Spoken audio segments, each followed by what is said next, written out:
bvutule sketi, sutu yecheki neheti, panga pane stovhu tupleti, mumaoko wakapakata baseball beti.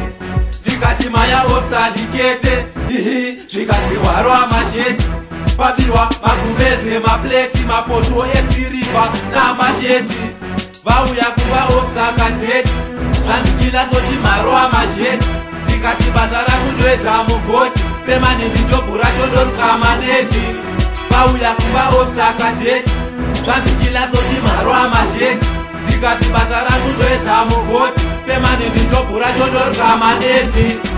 Papiwa chivhitivhiti namasabhufa kwedu kunopiswa mbiti. Nyaya yako iyi yanosvika kwamuchiti, mberi kwedu kune vanopisa mbiti. Ndakuchamuka mabhabhati marikiti namabhoma vachirova chitititi. Mumwe bvutsumba machipakera hanzi shiti, tv yako eyetere kuda marisiti. Wakaiwana kwauya kuva ofsakadeti, zvanzikila soti mharo amasheti. Ndikati basa rangu ndoedza mugoti, pemanindi jobhu racho ndoruka maneti. Vauya kuva ofsakadeti, zvanzikila soti mharo amasheti. Ndikati basa rangu ndoedza mugoti, pemanindi jobhu racho ndoruka maneti. Pabiwa bhutsu lesketi, sutu yecheki neheti, panga pane stovhu tupleti, mumaoko wakapakata baseball beti.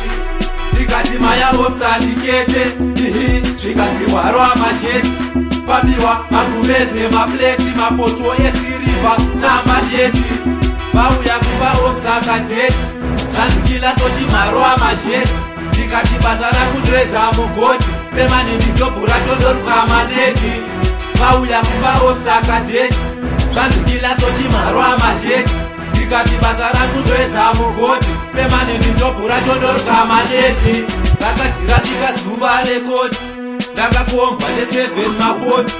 Vamwe vacho vakavamwa matoti, tine madzinyangu anga akamba bhoti. Mumwe inda dziri pashoti, tsikidzi zvingakwedza 1040. Jaji seikila giri manoti, da kavalaina streti.